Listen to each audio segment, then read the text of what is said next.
This is my playground. Once we got to Miami Beach, things went downhill fast. You're drinking in public. That's not allowed. The speaker, that's not allowed. Rule after rule after rule.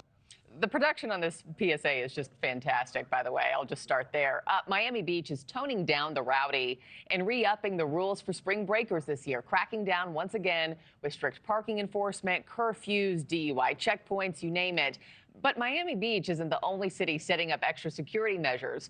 Joining me now is NewsNation travel editor Peter Greenberg for more on this one. Peter, good morning. And you know what? Miami Beach isn't just saying, hey, cool it, kids. They're saying, don't even come here. I mean, what other cities are following suit like this?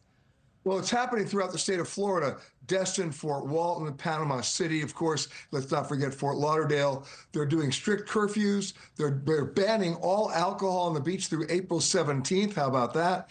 Wow. They're doing sobriety checkpoints. They're even telling people they can't bring any metal shovels because if you want to dig a hole in the sand, you can only go down 2 feet, and then you have to cover it up. Again, a lot of people getting injured falling into those holes.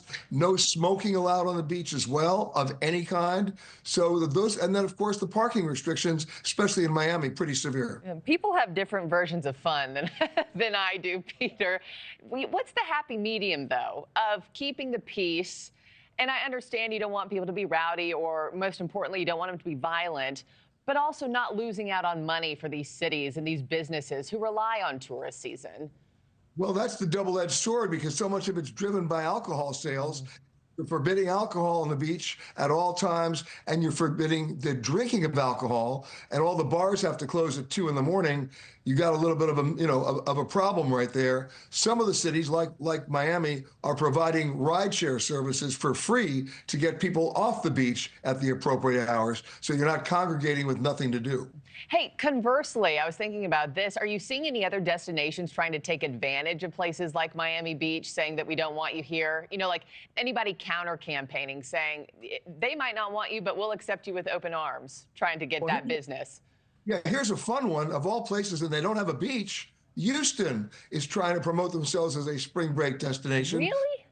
Yep, because of their nightlife and their music scene. And let's not forget Mexico, always the perennial favorite. The one caveat this year, of course, is the U.S. State Department, as they have in previous years, has issued a State Department advisory about possible street crime. And of course, the one thing you really have to worry about, at least in previous years, tainted alcohol. So if you're going down to Mexico and you're going to a bar, the best thing you can do is if you're ordering a drink, make sure you're watching the bartender break the seal on the bottle and not pour it from an unidentified piece of glass. Yeah, it's a great tip. And you bring up Mexico. What about some other foreign hotspots and anything else additionally to alcohol and watching where your food and beverage comes from that folks need to know about before packing their bags?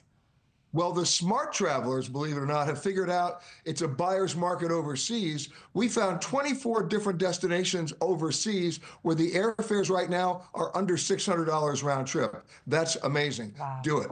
Yeah, do it. Get on it.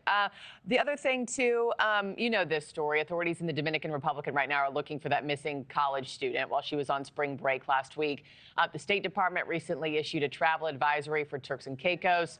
What do Americans need to know before heading to the Caribbean specifically? Well, you know what? Read the State Department advisories, but go one step beyond that. Read the advisories given by the British Foreign Office to their citizens, easily accessible online.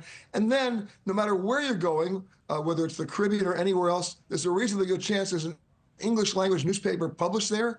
Get the last 30 days issues, read them, then you can make an informed decision as to whether or not you're going to go. Yeah, copy that. Great advice. And then lastly, it's an estimated, 173 million people traveling between now and the end of April.